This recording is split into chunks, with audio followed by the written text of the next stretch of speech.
Something malevolent is now miniature. Here's your look at the Eaglemoss HC Figurines, the Conjuring Universe, the Nun Valak 1/16 scale figurine.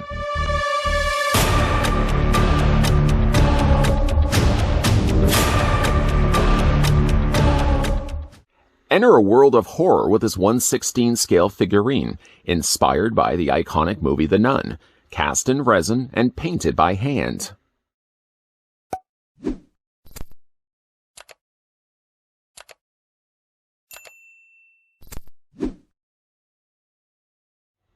Before we spend some necessary time with this terrifying nun, how about the first thing we actually do, as we always do here on this channel, is bring in my trusty ruler. That will certainly help to show you guys just how tall these figurines stand. And in the case of Nun Valak, the figurine is 5 inches in height, or about 12.5 centimeters tall. Then to compare Valak with some of the other Eaglemoss figurines we've already had a look at here on this channel, sliding in and starting backwards in order, the last figure we already had a look at was Annabelle. Considering that Annabelle, after all, is a doll and sitting down on the job, quite a lot shorter than Valak. We also had a look at the Crooked Man, a personal favorite of mine so far of what we've seen from Eaglemoss. I have still yet to pick up the Tim Curry Pennywise. I'm hoping to do that shortly. And speaking also of Pennywises, let's just make up a little bit of available space in between Annabelle and Valak and slide in Pennywise, the first figure that we already had a look at. I have also, unbeknownst to you I'm sure, I put these in order of my favorite to least favorite. Favorite, by the way, is Crooked Man, just to kind of put that in the proper order. I do like the Crooked Man as my personal favorite.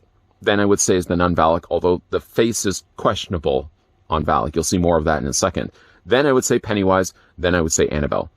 Nothing really wrong with Annabelle, but I don't know if I would say she's as much my favorite as the other 3 figures that come before her, at least. Like the figurines that have come before him, Valak also comes standing on top of a black display stand, carefully picking up the figurine, because it's made of resin after all. You do get treated to a black display stand, somewhat circular and painted here in black. And again, no name mentioned anywhere on the front of the display stand. The only way you know the name of the movie and the name of the character from the movie is by tipping the stand upside down. You are treated, first of all, it's just a nice black felt that's been put on the bottom to, of course, prevent scratching. And stickered onto that is the Nun Valak, along with the product code of this particular figurine. Still nice the fact that they put that on the bottom of it, but I've mentioned already in the other reviews, I'm sure beating a dead horse, is I would love to see them to have put that somewhere on the front here as well. Small print, it didn't have to be so obnoxious and large in size, but just something small enough, at least on the front of it, you would know right away the name of the character without having to literally tip each one up to see the character's name underneath. Okay, so let's get a closer look at Nun Valak. You can probably already see. One of the problems, unfortunately, with this particular figure is, well, the face is a little bit of a mess. Now, again, you have to factor in the fact that these are smaller resin pieces that have been hand-painted, but still, I don't know, the face is a bit questionable. I'm sure many of you then are asking, why would you make this your second favorite? Well, I still think I like this more than the Pennywise, and I like this a lot more than Annabelle, but I will admit, the face is a bit rough.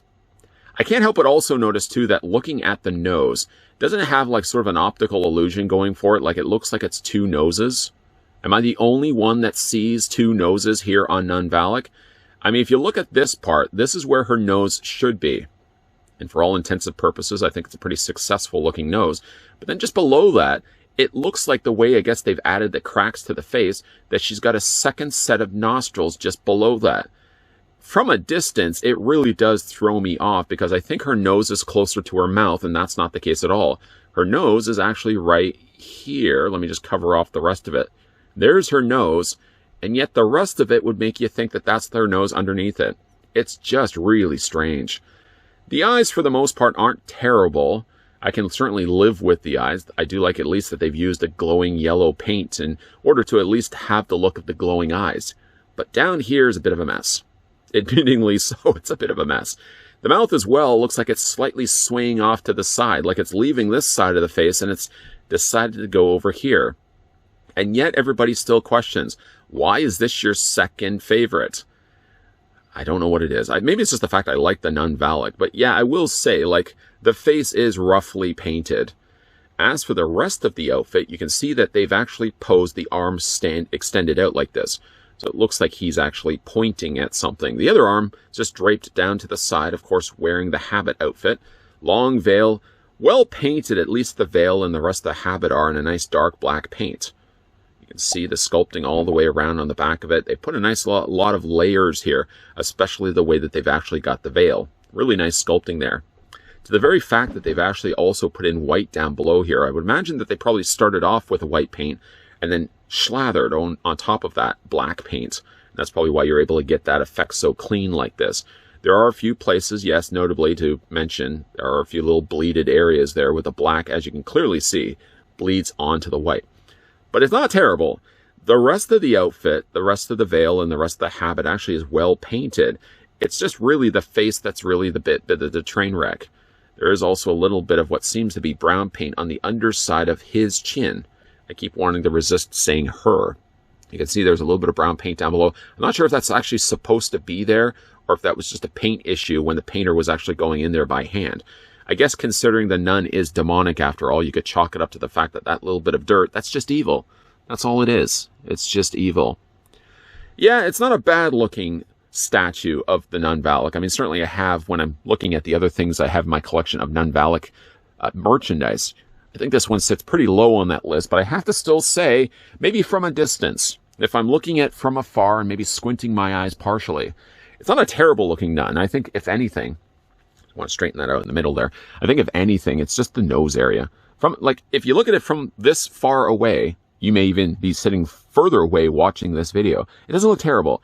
It's really until as you get this closer, closer, closer, and closer still, that something seems so strange and so off about her nose. Now, having not picked up more than one of these, I would imagine the fact that these are being hand-painted, they're probably like snowflakes, each different from the last one. So maybe if you have picked up the Nun Valak, as certainly the Eaglemoss figurine, let me know in the comments section if you have sort of this double nostril thing going on here. It's really strange, just throwing me off. It's like an optical illusion. One last time to certainly slide down Valak here, and then we're going to bring in the other figures. Once again, there's Annabelle. There's Pennywise. And again, personal favorite. Here she is, he is, it is, next to the Crooked Man. You know, each one of them, again, you have to factor in that they are resin pieces. So, of course, they're going to be a little bit more expensive already. And being that they're also hand-painted. Each one of these Eaglemoss figurines, as mentioned in the other reviews, are going to set you back around $24.99, $25. Now, I found all of these, the 4 that we've looked at so far, over on Entertainment Earth's website. And then again, that was the price point that they're offering them for. Some may say too steep of a price to start delving into picking up Eaglemoss stuff, and I certainly can understand that. Even the starships that I've been picking up from Star Trek, one of my personal favorite things that Eaglemoss has done, still are expensive things to pick up, setting you back $20 to $30, depending on what size of starship you're deciding to get. The horror ones are roughly about the same size to one another. Yeah, as we've already discussed, Annabelle is the shortest of the lot, and yet she still is that $24.99 price point. Considered high maybe by some, but if you are a regular collector of the Eaglemoss stuff, that sort of comes with the territory. The higher price point for the fact that these are miniaturized pieces, hand-painted, and again cast in resin. Despite the disastrous double-nose optical illusion that's on the Nun Valak, I still actually like this as my second favorite of the Eaglemoss figurines we've looked at here so far, thus far, because we still haven't looked at yet Acid Burn Tim Curry Pennywise. One figure I still hope to pick up. I think it was still also available over on Entertainment Earth's website, so I may then beeline it back after this review and see if I can add that one to my cart right away. Then I could at least say I have myself the 5 horror figurines, and I don't believe Eaglemoss has done any others other than this. If they have, certainly let me know down below in the comments section. Eaglemoss pieces, again, are a little more expensive.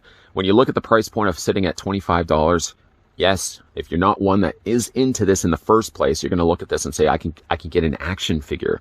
I can get an action figure, or I can get myself a lunch, a nice hefty combo lunch, supersize that, and I can pay that easily less than $25. So you really have to be in the proper mindset when you are picking these pieces up. If you are somebody that has been collecting Eaglemoss over the years, and you already know this is the same territory covered here, that higher price point. Keeping in mind, again, they're cast in resin. Keeping in mind as well, they're painted by hand. Keep in mind as well that they're considered more a premium figurine. None of these, by the way, came included with magazines, something that was usually the territory covered with the membership subscriptions when it came to Eaglemoss, where you could get yourself monthly a magazine and a Starship, or a magazine and a Batmobile. Another interesting collection that I wanted to get more into when it came to Eaglemoss. I don't know whether I will get anything outside of the realm of horror. I've already started collecting the Eaglemoss Starships, randomly have been picking up Batmobiles here and there. Once I think I finish things off here with the horror figurines from Eaglemoss, I don't know if I'm going to go any further than that, because that's a rabbit hole at the price point of $25. That's quite the expensive rabbit hole to be going down. I know they had produced DC figurines, and some of them have looked quite nice, but I don't know if that's another collection I want to start buying into. Not only for the cost of my wallet and the budget that I already am using monthly on picking up these pieces, but also the shelf space. These are smaller figurines after all, but they are still going to be acquiring shelf space, something that fleets so very quickly in my house. What do you guys think of these Eaglemoss horror figurines? Good, bad? Yes, no, maybe so? Let me know down below in the comment section, have you been collecting any of these?